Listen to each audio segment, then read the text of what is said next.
Hi guys, welcome to my vlog. So हजुरहरू सोचिराख्नु भयो होला म आज के बनाउँछु भनेर।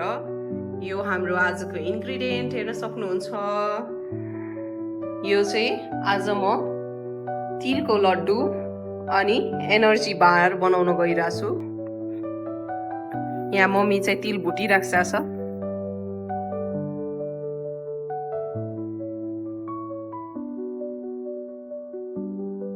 सो हाम्रो तिल चाहिँ रोस्ट भइसकेको छ। म आज तिलको लड्डु बनाउन गइरहेछु होइन, अनि एनर्जी बार हाम्रो लागि बनाइरहेछु, अनि बाबुको लागि पनि तिल इन्क्लुड गरेर एनर्जी बार बनाइरहेछु है। अनि यो चाहिँ अब मम्मीले भुटिसक्छ छ। यो सेलाउन राखेको मैले बाबुको लागि चाहिँ यति क्वान्टिटी मात्रै लिएको तिल।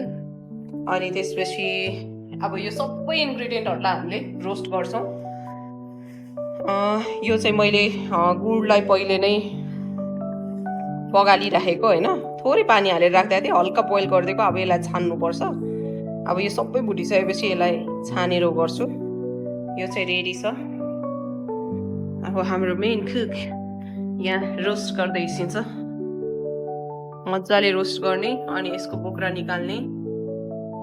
गुड चाहिँ राम्रोसँग पकाउनु पर्छ अनि बेला बेलामा यसको कन्सिस्टेन्सी चेक गर्नुपर्छ होइन, पानीमा राखेर।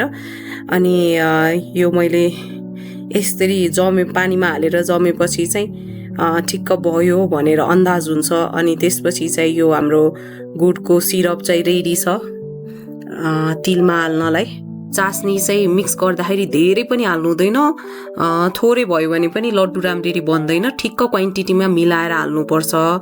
अनि यो हालेपछि अनि मजाले मिक्स गर्ने, तातो हुँदाखेरि नै मिक्स गर्नुपर्छ। सेलायो भने फेरि लड्डु बनाउन गाह्रो हुन्छ। अब हामी चाहिँ एकदम छिटो छिटो यो लड्डु बनाउनतिर लाग्यौँ होइन। हातमा अलिकति पानी लिँदै अनि लड्डु बनाउँदै गरिरहेछौँ।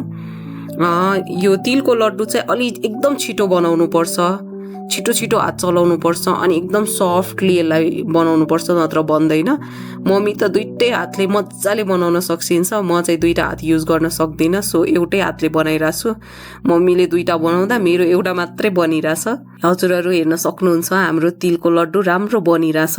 युजुअली तिलको लड्डु चाहिँ हामी नेपालीहरूले माघे सङ्क्रान्तिबाट खान सुरु गर्छौँ होइन। तर तिलको लड्डु चाहिँ हामीले अरू बेला पनि खाँदा एकदमै राम्रो हेल्थको लागि। यसमा चाहिँ एकदम धेरै क्याल्सियम हुन्छ, बच्चाहरूको लागि पनि राम्रो, धेरै पनि खानु हुँदैन।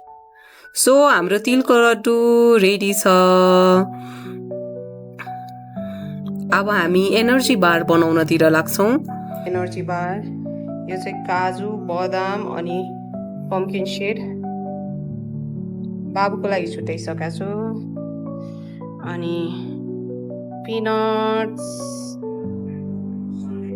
त्यसमा सनफ्लावर सीड अनि त्यसमा नरिवल। अब यसमा चाहिँ हामीले गुडको चास्नी हालेर मिक्स गर्छौँ। यसमा पनि ठिक्क क्वान्टिटी मिलाएर हाल्नुपर्छ। मम्मीले मिक्स गरिदिँदैछ। म चाहिँ यो प्लास्टिक ऱ्यापमा घिउ लगाउँदैछु। सो यसमा हालेर यसलाई सेप दिँदाखेरि यो नटासियोस् भनेर।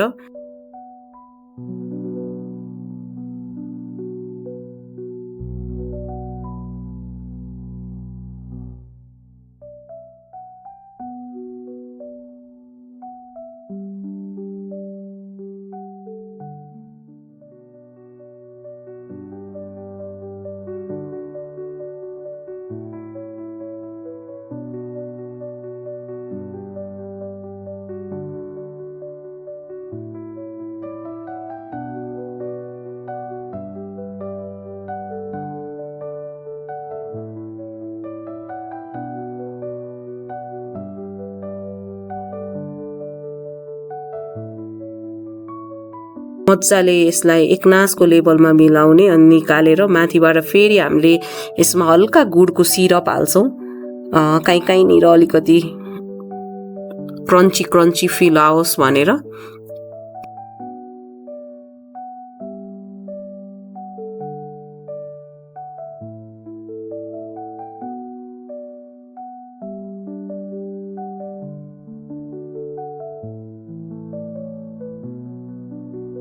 यसलाई तातोमा नै कटिङ गर्नुपर्छ किनभने पछि चाहिँ कटिङ गर्न सकिँदैन यो एकदम धेरै क्रन्ची हुन्छ सो काट्न नसकिने भएर यसलाई तातोमा नै मैले कटिङ गरेर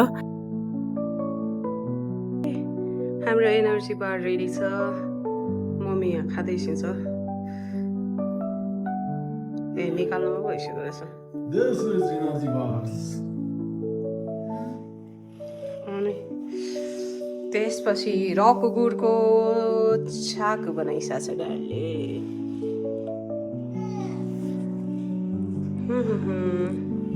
अनि भाँडाको हालत चाहिँ यस्तो छ ओ माई गुडनेस पुरै गुड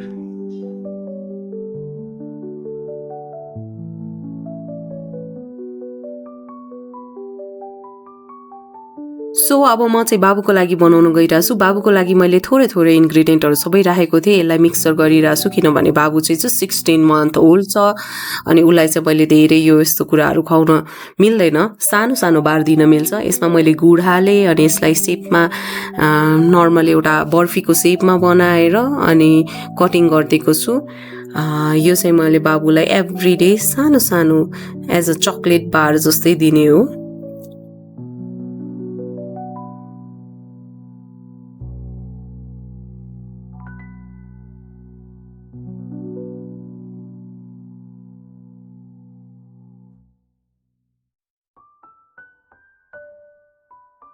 म हजुरहरूलाई देखाउँछु उसलाई कस्तो लाग्छ यसको टेस्ट त्यही यहाँ बाहिर खेलिरहेछ भर्खर उठेर आएको हाई हाई यो ह्याप ओम्बो कस्तो छ show me your fish show me मिठी छ